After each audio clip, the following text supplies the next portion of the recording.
नमस्कार, India day live देख रहे हैं आप। मैं हूं आपके साथ प्रिया शर्मा। रुक करते हैं खबरों की ओर। दिल्ली में साइबर ठगी के एक ऐसे गिरोह का पुलिस ने खुलासा किया है जो फर्जी पेटीएम और यूपीआई पेमेंट स्क्रीनशॉट के जरिए जो है कि दुकानदारों को चूना लगाता था। आरोप है कि सामान लेने के बाद आरोपी जो है कि फर्जी पेमेंट का स्क्रीनशॉट दिखाते और फिर पेमेंट की समस्या ठीक करने के बहाने दुकानदार का मोबाइल हासिल करने की कोशिश करते थे। पुलिस के मुताबिक मोबाइल तक पहुंच मिलने के बाद बैंक और यूपीआई खातों से रकम निकालने का आरोप है। इस नेटवर्क से जुड़े मामलों में अब तक बता दें कि 30,81,000 रुपए से अधिक की ठगी सामने आई है। वहीं मामले में पुलिस ने मुख्य आरोपी जो है कि निखिल यादव उर्फ नाड़ा उर्फ नाला को गिरफ्तार किया है।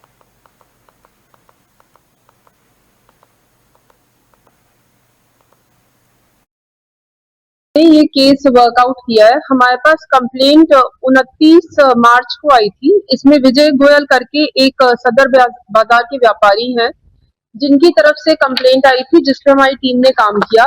इसमें जो अक्यूज अरेस्ट हुआ है उसका नाम निखिल है, 22 साल का है, सब्जी मंडी का रहने वाला है। इसका मोडस ऑपरेंडाई इस प्रकार था कि ये किसी दुकान पे सामान खरीदने के लिए जाता था, एक छोटी सी परचेज करके यूपीआई पेमेंट करने का दिखावा करता था और जो व्यापारी है उसको फिर एक स्क्रीनशॉट दिखाता था पेमेंट कंप्लीट होने का। फिर व्यापारी से कहता था आप अपना अकाउंट चेक करिए, पैसे आ गए हैं। तो व्यापारी ये चेक करने के लिए अपना मोबाइल निकालता था और जब अकाउंट चेक करता था तो उसमें पैसे नहीं।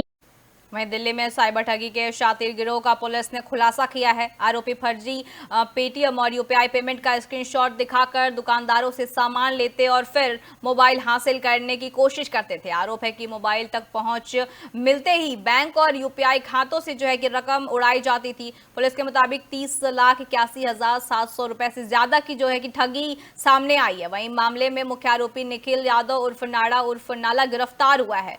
हमारे दिल्ली ब्यूरो चीफ जो है कि कृष्णा सोनकर ने डीसीपी नॉर्थ निहारिका भट्ट से इस पूरे मामले पर खास बातचीत की है। दिल्ली पुलिस की पीएस साइबर नॉट टीम ने एक ऐसे गिरोह का पर्दाफाश किया है जो फर्जी यूपीआई पेमेंट की स्क्रीनशॉट दिखाकर दुकानदारों को अपना शिकार बनाया करते थे। इस पर ज़्यादा जानकारी के लिए हमारे साथ मौजूद है नॉर्थ के डीसीपी निहारिका भट्ट। मैम किस तरह से गिरफ्तारी हुई है और ये मामला पूरा क्या था? इसमें जो अभियुक्त मेन पकड़ा गया उसका नाम निखिल कुमार है, 22 वर्षीय युवक है, सब्जी मंडी का रहने वाला है। इसका जो साइबर फ्रॉड का एमओ था, उसका मोडस ऑपरेंडाई ये था कि किसी दुकान पे जाके एक कम कीमत की कोई वस्तु खरीदता था और कहता था मैं यूपीआई से पेमेंट करूंगा और जो दुकानदार है उसको एक स्क्रीनशॉट दिखाता था कि पेमेंट हो गया है। फिर ये दुकानदार से कहता था कि आप ज़रा अपना पेटीएम खोल के देखिए कि पैसे आ गए हैं। तो जब दुकानदार पेटीएम खोलता था या कोई भी यूपीआई ऐप खोलता था तो उसमें पैसे नहीं आए होते थे। इस बात पे वो कहता था कि मुझे फ़ोन दे दो, मैं एक बार देखता हूँ। जब फ़ोन उसके हाथ में आ जाता पेटीएम एक्सेस के साथ तो वो पैसे 1, 1.5, 2, 2.5 लाख जैसे भी है अपने अकाउंट में ट्रांसफ़र कर लेता था। इसका एक और इसमें यह था कि अगर कोई दुकानदार इसको फ़ोन देने से मना कर देता था तो ये उसका फ़ोन स्नैच करके भाग जाता था और जब दूर पहुंच जाता था तो फ़ोन भी रख लेता था और ऑनलाइन ट्रांजैक्शंस भी करता था। इस एमओ के चलते हमारे सामने 8 ऐसे केस आए हैं जिसमें इस एमओ से इसने साइबर फ्रॉड किया है। 6 केस दिल्ली के हैं और 2 केस मुंबई के हैं और पूरी धनराशि जो हमारे अभी तक संज्ञान में आई है वो 30.81 लाख की है। मैम जो ये फर्जी स्क्रीनशॉट लिया करते थे जो यूपीआई की, वो उसको किस तरह से तैयार किया जाता था? स्क्रीनशॉट तो ये जब भी कभी कुछ अगर जेन्युइन परचेज़ करता होगा तो परचेज़ के बाद आप एनीवेज हिस्ट्री में जाके अपना ट्रांजैक्शन हिस्ट्री में जाके आप स्क्रीनशॉट्स ले सकते हैं। तो ये स्क्रीनशॉट लेके एक चीटिंग की दृष्टि से ही ये दुकानदारों के यहाँ जाता था। कुल रकम कितनी बरामद की हुई है? इसमें जो साइबर फ्रॉड की टोटल रकम है वो 30.81 लाख है और जो डिफरेंट पोर्टल्स हैं, मनी रिस्टोरेशन पोर्टल वगैरह, उसकी सहायता से जो पैसे हैं वो जो पीड़ित लोग हैं उनको दिलाने की प्रोसेस शुरू कर रहे हैं। जो अपराधी आपने गिरफ्तार किया है क्या उसके खिलाफ पहले भी कोई ऐसे मामले हैं, बड़े मामले जिनमें वंचित पाए गए? नहीं, इस जो मुख्य अपराधी हमारा निखिल है इसके खिलाफ पास में कोई भी ऐसा केस दर्ज नहीं हुआ है। और साथ में मैं ये भी बताना चाहूँगी कि हमने 2 म्यूल अकाउंट होल्डर्स भी आइडेंटिफाई करें। एक महिला है जिसका नाम शाहीना है, ये 27 वर्षीय गृहिणी है और दूसरा लड़का तरुण है जो कि 25 साल का एक युवक है। ये इनके अकाउंट्स का एक्सेस ये हमारे अक्यूज़ निखिल के पास था और इनके ही अकाउंट्स में ये पैसे ट्रांसफ़र करता था, बड़ी मात्रा ट्रांसफ़र करके फिर छोटी क्वांटिटी में और मल्टीपल अकाउंट्स में ट्रांसफ़र किए जाते थे। दिल्ली मुंबई के अलावा भी कुछ ऐसे मामले कहीं और राज्यों में भी इनके आपको लग रहे हैं सर? अभी हम इन्वेस्टिगेशन कर रहे हैं। अभी तक हमारे पास 8 ही मामले आए हैं, बट हम जो साइबर हेल्पलाइन पोर्टल्स हैं उन सबको खंगाल रहे हैं कि और भी केसेस हमारे पास आ जाएं। मैम आखिरी सवाल मैम, जो जनता होती है वो बेहद परेशान होती है और ऐसे मामले पर दिल्ली पुलिस जो है उनकी सहायता करती है, तो आप जनता को किस तरह से बताएंगी कि जब भी फर्जी जो यूपीआई पेमेंट होता है, बहुत ऐसे मामले पहले भी आ चुके हैं, तो उनसे कैसे अवगत कराया जाए, कैसे वो इससे जो है वो मुक्त हो? इसमें जनता के लिए मेरा ये संदेश होगा कि यूपीआई पेमेंट्स अब बहुत ज़्यादा बढ़ रहे हैं, बट अपने यूपीआई जो आपका एक तो आपका जो पासकोड है to enter into UPI apps, उसको आप एकदम सीक्रेट रखिए, कॉम्प्लिकेटेड रखिए और अपने फ़ोन का एक्सेस आप किसी को भी मत दीजिए, क्योंकि अगर फ़ोन और पासवर्ड किसी को मिल जाएगा तो उसका एक गलत इस्तेमाल हो सकता है। तो इन चीज़ों का ध्यान रखते हुए लोग सतर्क रहें तो साइबर फ्रॉड्स कम रहेंगे। बिल्कुल, बहुत बहुत शुक्रिया आपसे। तो बिल्कुल सतर्कता ही आपकी सबसे बड़ी जो है वो सुविधा होगी।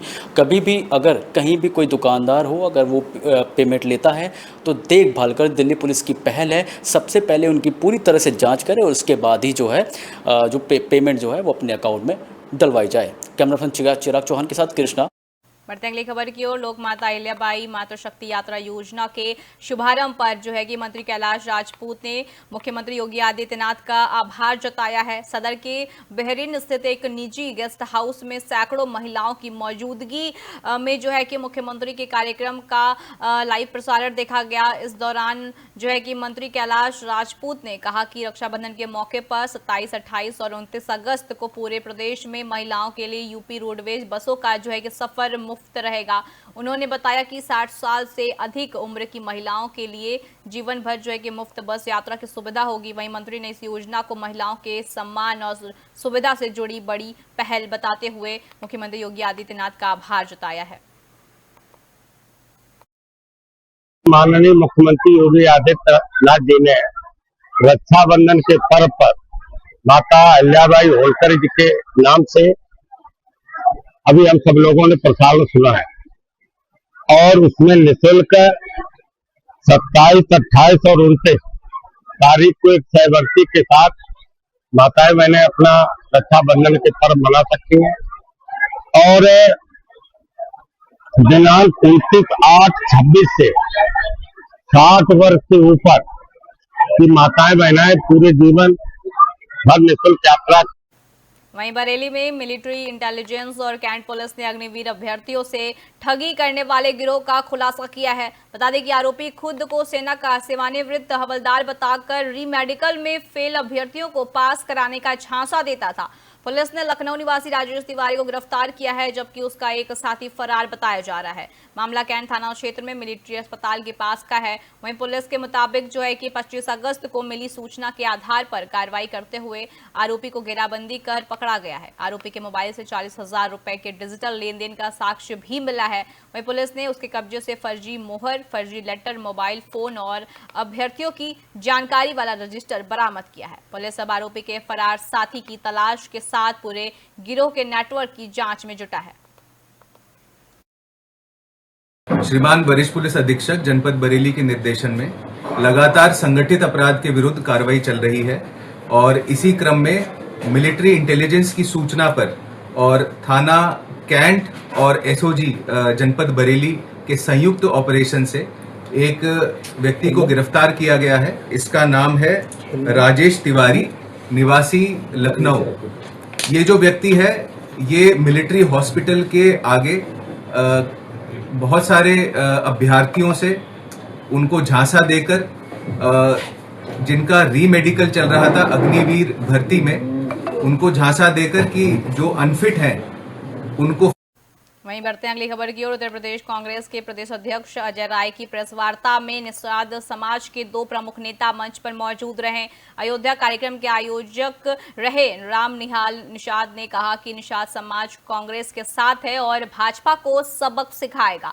उन्होंने अजय राय को बदनाम किए जाने का आरोप लगाते हुए महंत राजू दास से माफी मांगने और उनके खिलाफ जो है कि FIR दर्ज करने की मांग की है। वहीं मंच पर मौजूद कुंवर सिंह निषाद ने डिबेट के दौरान राजू राजू दास पर गाली देने का भी आरोप लगाया है। उन्होंने कहा कि उन्होंने थाने में तहरीर दी, लेकिन अभी तक जो है कि एफआईआर दर्ज नहीं हुई है। कुंवर सिंह ने कहा कि राजू दास को जेल भेजा जाए, नहीं तो माना जाएगा कि उन्हें मुख्यमंत्री योगी आदित्यनाथ का संरक्षण प्राप्त है।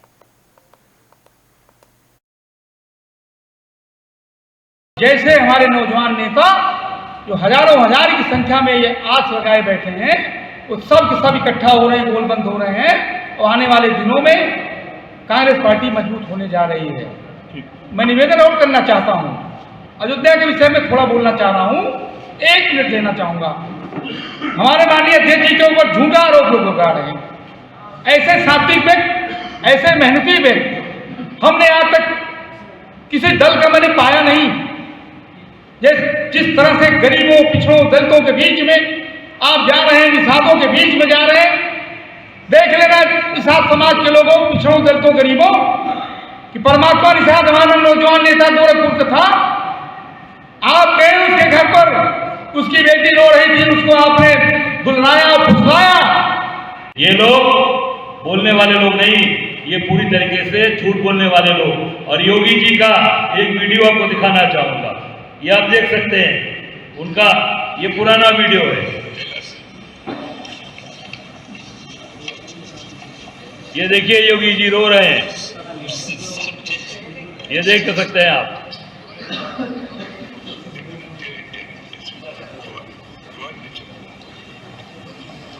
Yogi ji, we all respect you. Please, we shall certainly look into that. रो रहे हैं, ये रो रहे हैं, ये यही योगी हैं। वहीं कुशीनगर में संभावित बाढ़ के खतरे को देखते हुए प्रशासन पूरी तरह अलर्ट है। चीन के तिब्बत में ग्लेशियर फटने के बाद जो है कि पड़ोसी देश नेपाल में भारी तबाही की खबर है। इसके चलते नारायणी नदी का जो है कि जल स्तर बढ़ गया है, जिससे कि उत्तर प्रदेश और बिहार के सीमावर्ती गांवों में बाढ़ का खतरा बढ़ गया है। कुशीनगर में जो है कि जिलाधिकारी महेंद्र सिंह तंवर और एसपी केशव कुमार ने संभावित रूप से प्रभावित होने वाले गांवों का दौरा कर स्थिति का जायजा लिया। वहीं अधिकारियों ने ग्रामीणों को सतर्क रहने और जरूरत पड़ने पर सुरक्षित स्थानों पर जाने की सलाह भी दी है। साथ ही बाढ़ से निपटने के लिए प्रशासनिक और आपदा राहत टीमों को तैयार रहने के भी निर्देश दिए गए हैं। नदी के जलस्तर और संवेदनशील इलाकों पर प्रशासन लगातार नजर बनाए हुए हैं। वहीं बता दें कि खड्डा तहसील के कई गांवों पर भी बाढ़ का खतरा मंडरा रहा है।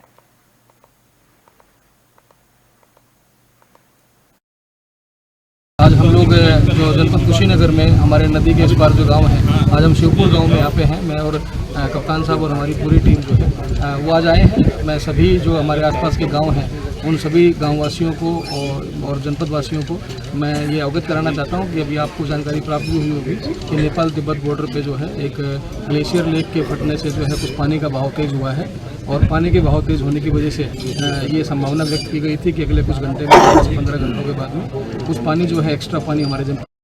बढ़ते अगली खबर की ओर। आगरा देहात के शमशाबाद कस्बे में सवर्ण समाज के जोरदार प्रदर्शन किया। वहीं बता दें कि आर्थिक आरक्षण और यूजीसी बिल में संशोधन के विरोध में समाज के लोगों ने बाकलपुर से गढ़ी थाना तक जो है कि विशाल जुलूस निकाला। प्रदर्शन में सैकड़ों की संख्या में लोग शामिल हुए। वहीं समाज सेवी युवराज परिहार के नेतृत्व में निकाले गए इस जुलूस के दौरान प्रदर्शनकारियों ने अपनी मांगों को और विरोध को लेकर जो है कि आवाज बुलंद की है। प्रदर्शन के चलते इलाके में लोगों की भीड़ जुटी रही। प्रदर्शनकारियों ने सरकार से आर्थिक आरक्षण और यूजीसी बिल में संशोधन को लेकर अपनी आपत्ति दर्ज कराई है। स्थानीय स्तर पर हुए इस प्रदर्शन को लेकर प्रशासन भी सतर्क नजर आया।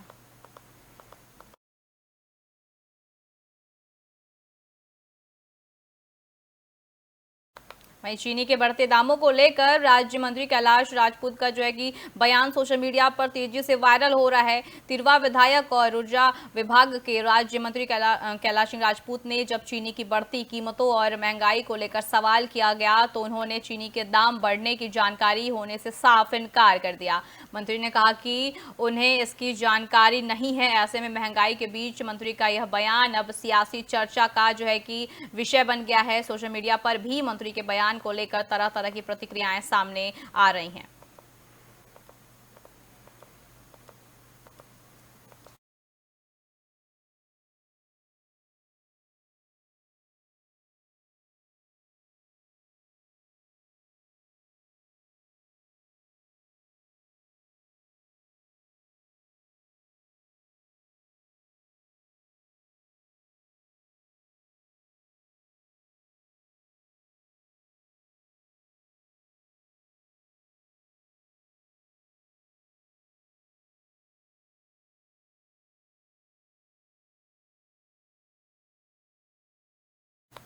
बढ़ते अगली खबर की ओर। भुज और पूरे कक्ष इलाके में ईद ए मिलाद उन नबी का त्योहार बड़े जुलूस के साथ मनाया गया। इस मौके पर अलग अलग स्थानों पर धार्मिक कार्यक्रम, तकरीर, नियाज और जो है कि जरूरतमंदों को दान देने के कार्यक्रम आयोजित किए गए। वहीं भुज में महफिल ए बागे रसूल कमेटी की ओर से भीड़ गेट से जो है कि विशाल जुलूस निकाला गया, जो पुराने बस स्टेशन समेत शहर के कई इलाकों से होते हुए खारसरा ग्राउंड पहुंचकर संपन्न हुआ। बता दें कि जुलूस में बड़ी संख्या में लोग शामिल हुए। इस दौरान जगह जगह हिंदू मुस्लिम संगठनों और नेताओं ने जुलूस का स्वागत किया और लोगों को ईद की मुबारकबाद भी दी है। कार्यक्रम के दौरान हिंदू मुस्लिम भाईचारे की भावना को देखने को मिली है। वहीं कक्ष में पत्रकार संगठन के सदस्यों ने भी जुलूस में शामिल होकर लोगों का उत्साह बढ़ाया।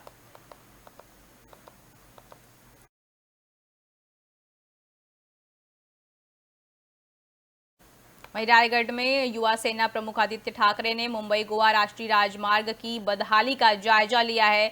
कोंकण दौरे के दौरान बुधवार को वह रायगढ़ जिले के पेड़ तालुका के डोलवी पहुंचे हैं। बता दें कि यहां उन्होंने मुंबई गोवा हाईवे के कंक्रीट मार्ग पर जगह जगह बने गड्ढों और भूमिगत मार्ग में जमा पानी का निरीक्षण भी किया। भूमिगत मार्ग में पानी भरने से ग्रामीणों को हो रही परेशानियों की जानकारी जो है कि स्थानीय लोगों ने आदित्य ठाकरे को दी। हाईवे की बदहाल स्थिति देखकर उन्होंने नाराजगी जताई। इसके बाद आदित्य ठाकरे पेड़ तालुका के वाशीनाका पहुंचे, जहां स्थानीय नागरिकों ने विभिन्न समस्याओं को लेकर उन्हें ज्ञापन सौंपा। नवीन हायवेवर जो हायवे आता बनतोय, आता आपण पाहिलं जो पूल होता 10-12 दिवसापूर्वी त्याचं उद्घाटन झालं, तो बाजूनी आल्यानंतर पाहतोय भिंत ती फुगायला लागलेली। ते बाजूनी झालं, वरती एक तडा गेला म्हणून तो पूलच आता 10 दिवसात बंद केला आणि एनएचएचं स्वतःचं ऑडिट सांगतं की आता हा पूल तेवढा काही मजबूत नाहीये। मग जनतेचे पैसे, जनतेचा वेळ, रस्ता। वहीं गोंडा के खुड़ारे थाना क्षेत्र के बनकटवा गांव में पिता पुत्र के विवाद ने हिंसक रूप ले लिया है। आरोप है कि अवैध संबंधों का विरोध करने पर पिता नशरुल्लाह ने अपने बेटे तनवीर पर धारदार हथियार से हमला कर दिया। इतना ही नहीं, आरोपी ने सिलबट्टे से भी तनवीर के सिर पर कई वार किए। हमले में तनवीर गंभीर रूप से घायल हो गया, जिसके बाद जो है कि उसे अस्पताल में भर्ती कराया गया। डॉक्टरों के मुताबिक उसकी हालत जो है नाजुक बताई जा रही है। वारदात के बाद आरोपी पिता मौके से फरार हो गया। सूचना मिलते ही पुलिस ने मामले की जांच शुरू कर दी और फरार आरोपी की तलाश में दबिश दी जा रही है।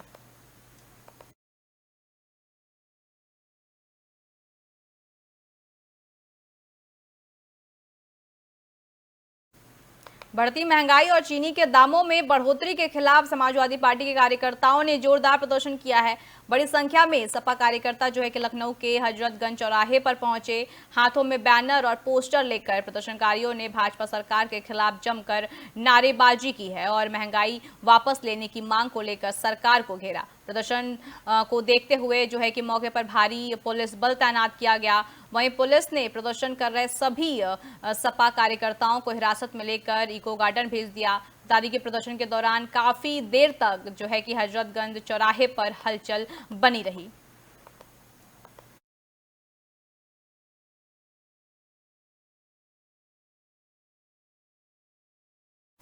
वहीं स्नातक एमएलसी चुनाव से पहले सियासी हलचल तेज हो गई है।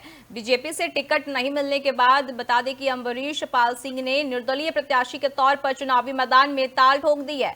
तिरवा मार्ग में प्रेस वार्ता कर उन्होंने अपनी चुनावी रणनीति का ऐलान किया है। बता दें कि अम्बरीश पाल सिंह ने कहा कि निर्दलीय प्रत्याशी के लिए चुनाव आसान नहीं होता, इसके लिए जनता के बीच जो है जाकर कड़ी मेहनत करनी पड़ती है। उन्होंने स्नातक युवाओं और बेरोजगार छात्रों को लेकर भी बड़ा दावा किया है। उन्होंने कहा कि जनता ने मौका दिया तो बेरोजगारी भत्ता और रोजगार के अवसर उपलब्ध कराना उनकी पहली प्राथमिकता होगी।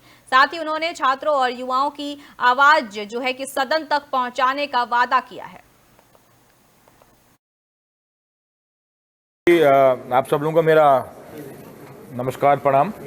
मैं अम्बरीश पाल सिंह हूं और आगरा खंड निर्वाचन क्षेत्र से स्नातक का उम्मीदवार हूं, निर्दलीय प्रत्याशी हूं, जिसमें 12 जिले आते हैं, उसमें से एक कन्नौज भी है। तो आज मैं कन्नौज में आया हूं आप लोगों से रूबरू होने के लिए और आप अपना विचार विमर्श रखने के लिए। एक निर्दलीय प्रत्याशी हूं तो और मेहनत करनी पड़ती है, क्योंकि किसी का साथ या किसी विचारधारा का साथ नहीं मिलता। हाँ, साथ मिलता है तो जितने भी हमारे स्नातक हैं, जितनी भी हमारी जनता है, जो भी हमारे वेल विशर्स हैं, उनका सहयोग मिल रहा है, उनका साथ मिल रहा है। और कल मैं कन्नौज पहुंचा और यहाँ बता दूं मैं आप लोगों को बहुत अच्छा। वहीं अमरोहा में आवारा और हिंसक कुत्तों का आतंक लगातार बढ़ता जा रहा है। एक आवारा कुत्ते ने साइकिल पर बैठे मासूम बच्चे को अपना निशाना बनाया। इसके बाद बुधवार सुबह मस्जिद के इमाम पर भी कुत्ते ने हमला कर दिया। दोनों घायलों को इलाज के लिए नजदीकी अस्पताल में भर्ती कराया गया है। वहीं एक अन्य सीसीटीवी वीडियो भी सामने आया है जिसमें एक बता दें कि आवारा कुत्ता दूसरे पालतू कुत्ते के बच्चे की बुरी तरह नोचता नजर आ रहा है। इन घटनाओं के बाद इलाके में दहशत का माहौल है। वहीं स्थानीय लोगों का आरोप है कि मोहल्ले में जो है कि लंबे समय से हिंसक कुत्तों की समस्या बनी हुई है, लेकिन नगर पालिका और प्रशासन की ओर से कोई भी ठोस कार्रवाई नहीं की जा रही है। मामला यह है कि कल रात से एक कुत्ता यहाँ मोहल्ला मुल्लाना जामा मस्जिद पर पागल हो चुका है, जिसने जहाँ कोई बच्चा देख रहा उस पर एकदम हमला कर रहा। कल रात एक जामा मस्जिद का बच्चा पढ़ने वाला था मेमदी सरा का, उसके ऊपर हमला किया मोहल्ला पीरजादा के अंदर। बाकायदा वीडियो भी बनी थी, कैमरा लगा हुआ तो कैमरे में आया वो वीडियो। फिर उसने वहाँ से निमट के कुत्ते के बच्चे को ही मारा और ऐसे मारा, पटक पटक के मारा बिल्कुल, वो भी वीडियो है कैमरे में आया हुआ है। फिर तीसरा उसने एक खानका में हमारी मस्जिद है उसमें इमाम साहब हैं, उनके भी उसने वार किया, उस पर उनके भी काटा। फिर सुबह एक बच्ची है मायशा खानका में रहती है, उसकी भी उसने जो है 3 जगह काटा। तो बहुत ख़तरनाक वो साबित हो रहा है कुत्ता, उसका जो है बहुत जल्द से जल्द कोई ना कोई निस्तारण किया जाए, वरना वो। बढ़ते अगली खबर की ओर। सूरत के सरथाड़ा इलाके में खाद्य विभाग और पुलिस ने संयुक्त कार्रवाई करते हुए बड़ी मात्रा में नकली मावा और मिलावटी मिठाई का जखीरा पकड़ा है। बता दें कि सरथाड़ा पुलिस स्टेशन क्षेत्र से करीब 923 किलो नकली मावा और मिठाई का सामान जब्त किया गया है, जिसकी अनुमानित कीमत बता दें कि 1,42,000 रुपए बताई जा रही है। वहीं पुलिस ने मामले में एक आरोपी को हिरासत में लेकर आगे की कार्रवाई शुरू कर दी है। पुलिस के मुताबिक सूचना मिली थी कि सरथाड़ा इलाके में नकली मावा और मिठाइयां तैयार कर शहर की अलग अलग दुकानों में सप्लाई की जा रही है। वहीं सूचना के आधार पर सेलिब्रेशन कंपाउंड, शिल्पा पुत्री एवेन्यू और रॉयल पार्क के आसपास कार्रवाई की गई। जोन 1 एलसीबी के द्वारा सरथाना पुलिस स्टेशन एरिया के विस्तार में सिल्वर चौक के पास एक गोडाउन में एक फूड एंड ड्रग्स डिपार्टमेंट के साथ एक रेड किया गया। हमें एक बातमी मिली थी कि यहाँ पे एक जो मानस है जिसका नाम भावेश भाई छगन भाई वगासिया है, ये डुप्लीकेट मावा अलग अलग विस्तार से लेके आता था, तलाला अहमदाबाद। सस्ते में मावा, डुप्लीकेट मावा कलर डाल के 180 रुपये किलो में वहाँ से मावा खरीद के लाता था और यहाँ पे मिठाइयाँ बना के अलग अलग शॉप्स में होलसेल के तरीके से बेचता था। इसमें पुलिस ने वहाँ से टीम के साथ, फूड किट टीम के साथ 683 किलो जैसा मुद्दा माल वहाँ से बरामद किया, जो कि डुप्लीकेट मावा से बना हुआ मिठाइयाँ थी। बढ़ते अगली खबर की ओर। गुरुग्राम के सेक्टर 95 स्थित सिग्नेचर ग्लोबल एक्सपायर साइट पर बकाया मजदूरी को लेकर करीब 150 मजदूरों ने बुधवार को धरना प्रदर्शन किया। मजदूरों का आरोप है कि लंबे समय से उनकी मेहनत की मजदूरी का भुगतान नहीं किया जा रहा है। वहीं प्रदर्शनकारी मजदूरों के मुताबिक पिछले करीब 8 महीनों से कंपनी के अधिकारियों से भुगतान को लेकर बातचीत की जा रही है, लेकिन अब तक जो है कि समस्या का स्थायी समाधान नहीं हुआ है। मजदूरों ने बताया कि साइट पर वर्टेक्स कंस्ट्रक्शन कंपनी के अधीन विभिन्न लेबर जो है कि ठेकेदारों के माध्यम से काम कराया जा रहा है। आरोप है कि बार बार भुगतान की मांग के बावजूद उन्हें अलग अलग कारण बताकर टाल दिया जाता है। धरने में शामिल मजदूरों ने लंबित मजदूरों का तत्काल भुगतान और पूरे मामले की निष्पक्ष जांच कराने की मांग की है। मैं कृष्ण कुमार, अध्यक्ष भारतीय कंस्ट्रक्शन मजदूर संघ। आपका प्रोटेस्ट यहाँ पर किस लिए? Signature global side Aspire 95 sector 95 में सिग्नेचर ग्लोबल एस्पायर एक साइड है, वहाँ पे मजदूरों ने काम किया था। लगभग 150 के मजदूर के आसपास में काम किए थे। 8 महीना से सिग्नेचर ग्लोबल में हम लोग जाते जाते परेशान हो गए, फिर आकर के मजबूरन हम लोगों ने यहाँ पे धरना प्रदर्शन किया। आपने इसकी शिकायत प्रशासन को की थी? हाँ, इसकी शिकायत हमने प्रशासन को भी किया था और यहाँ के जो सिग्नेचर ग्लोबल के जो अधिकारी हैं, हमने सबको इनकी सूचना दी थी कि अगर आप हमें भुगतान नहीं करेंगे तो मजबूरन हमें धरना प्रदर्शन करना पड़ेगा। मैं कृष्ण कुमार।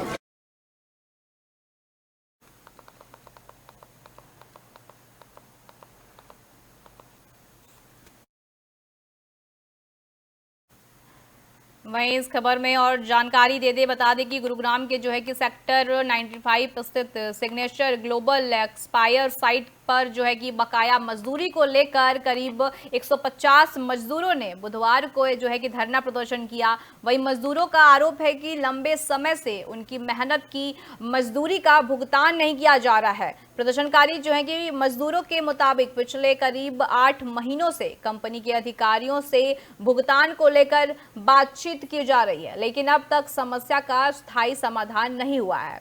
वहीं मजदूरों ने बताया कि साइट पर वर्टेक्स कंस्ट्रक्शन कंपनी के अधीन विभिन्न लेबर ठेकेदारों के माध्यम से जो है कि काम कराया जा रहा है। वहीं आरोप है कि बार बार भुगतान की मांग के बावजूद उन्हें अलग अलग कारण बताकर टाल दिया जाता है। बता दें कि धरने में शामिल मजदूरों ने जो है कि लंबित मजदूरी का तत्काल भुगतान और पूरे मामले की निष्पक्ष जांच कराने की मांग की है।